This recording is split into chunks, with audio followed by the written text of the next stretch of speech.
Hey guys, welcome back to AC Movie Chats. I'm Dean Thomas, and welcome back to our weekly edition of Rewind Reviews, where I just simply review the movies that I watched this past week, all of which are either on DVD by now, or pretty close to be either streaming on Netflix or Amazon Prime or something of that sort, so they're not in theaters. This week I watched a lot of movies actually. Olympus Has Fallen, Jurassic World, Out of the Furnace, Teenage Mutant Ninja Turtles, and Django Unchained. Let's start with Olympus Has Fallen.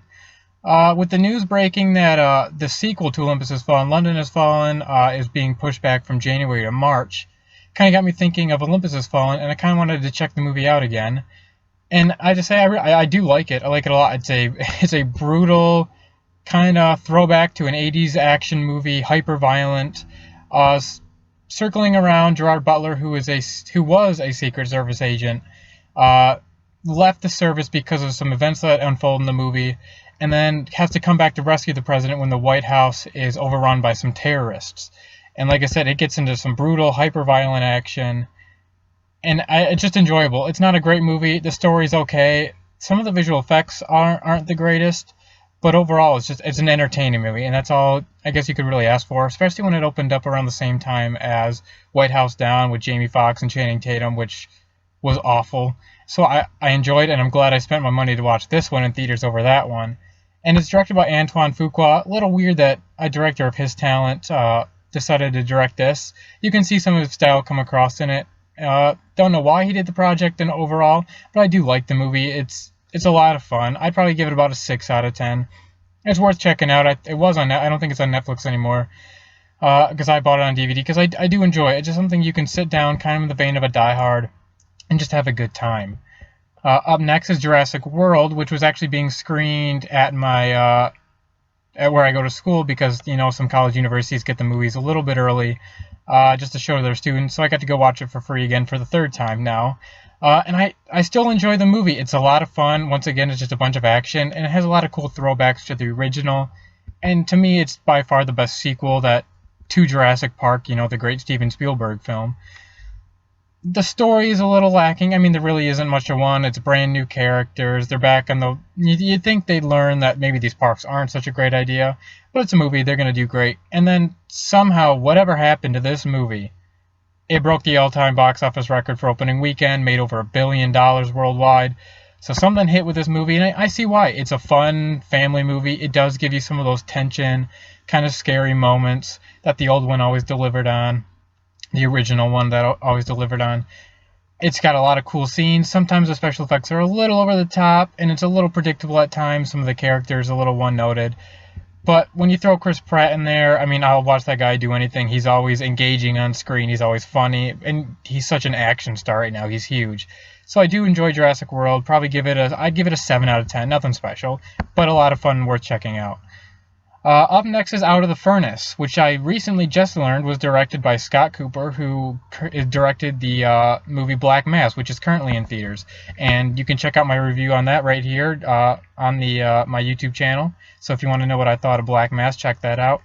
And Out of the Furnace, I think I enjoyed actually just a little bit more than Black Mass. It revolves around Christian Bale, who's kind of this blue-collar... working class guy, and his brother, played by Casey Affleck, who's a veteran out of Iraq, who's kind of a troubled kid, doesn't really know what he's doing now that he's gotten out of the service. The movie also stars Woody Harrelson as the bad guy. Willem Dafoe is in it for a little bit. And it's a really dark, gritty movie. This thing does not take anything lightly. It depicts what the working class and what that environment is like, how down on the luck people are of this.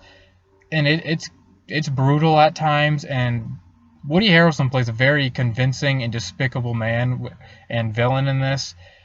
It's a slow-moving movie, almost zero action at all. Casey Affleck gives a great performance as this kind of PTSD-stricken veteran of Iraq who's not really sure what to do now that he's back stateside. I'd give Out of the Furnace a 7 out of 10. I know it seems like I'm giving a lot of these lately.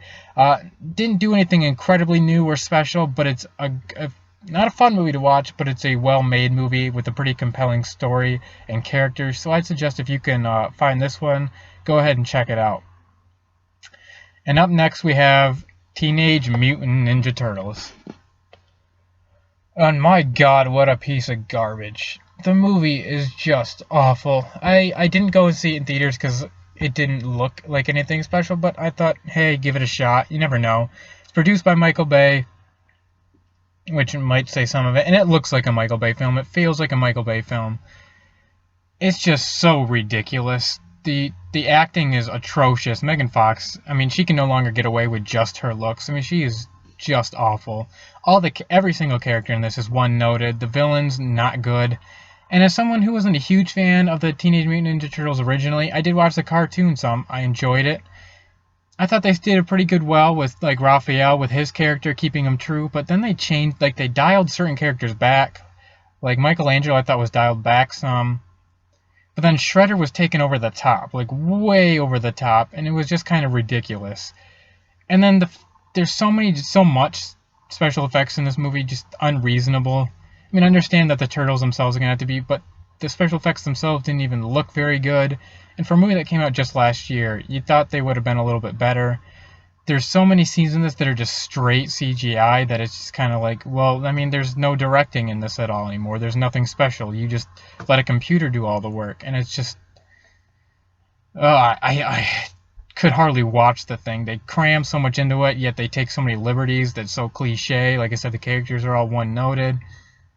I'd probably give it about a 2 out of 10, and the only reason I give it a 2 is because some of the action is okay, it can be pretty cool, and the dynamic between the turtles themselves was entertaining and pretty good. I did kind of enjoy that, but overall, I would suggest never watching this movie. It is painfully bad. But now let's finish off with a movie that is just the opposite of the scale and just an absolutely terrific movie, Django Unchained. Written and directed by Quentin Tarantino himself, the movie is fantastic, starring Jamie Foxx. You got Christoph Waltz in there, Sam Jackson, and Leonardo DiCaprio. The performances in this are killer. The story is so original and unique. It's classified as a Western, although I believe Tarantino himself said he would consider it a Southern, which I would agree with. It's set in the down south in the midst of slavery, where Django is released from his slavery by Christoph Waltz's character, who's a bounty hunter, who's after some despicable people and takes Django along the ride and promises that if he helps him, he'll help retrieve his wife, who's still in slavery. And Christoph Waltz is phenomenal in it. He won the Oscar for Best Supporting Actor, although I would argue he's probably the lead, but the studio decided to campaign him as a Best Supporting, and what do you know, he won. Jamie Foxx is great as Django. His role is significant, doesn't say much, but he works the role very well. But my biggest takeaway from this movie, well, that's always the hyper-violent action that's just over top. The blood is just everywhere. It's just a lot of fun. It's funny, but it's kind of got some serious dark things in it as well. The Quentin Tarantino style fits it so well. It probably is one of my favorite directors. But Leonardo DiCaprio steals this movie for me. When he is on screen as Calvin Candy, the despicable, absolutely despicable plantation owner who owns Django's wife, I mean, he just kills the role. You just want to hate him, but he's just so good. To me, I think he could have been, I don't think he was, he should have been at least nominated for Best Supporting Actor. The guy kills this. If you want to watch this movie for him alone, I think you'd be impressed. But the movie is so much fun. It's so good. It's so well directed, acted, written, everything about it. Give it a 9.5 out of 10. The movie, I could watch it so many times. I bought it on DVD after watching it one time because I knew I had to see it. I knew I had to own it and see it multiple times over and over again. It's still on Netflix. I plead to you, if you have not seen Django Unchained, go watch it right away, and then watch all of other Tarantino's other movies, because they're all just so good. Well, there you have it, guys. There's this week's Rewind reviews. Got some pretty good films in there, some really good ones, and some really awful ones. Hopefully you'll check these movies out, or you have checked these movies out already. Love to hear your opinions on them if you have checked them out. Jump in the comments on this video. Let me know what you think. Jump on Twitter, tweet me at AC Movie Chats. I'd love to get in some conversation with you guys about what you think of these movies, whether you agree, disagree, if you hate me for what I said or love me for what I said. Hopefully it's the second option there. Thanks for watching again, guys. Remember to check out our website, aftercreditmoviechats.wordpress.com. Check out my Black Mass review. Just saw that in theaters the other day, so please check that out, and we'll see you next week. Thanks.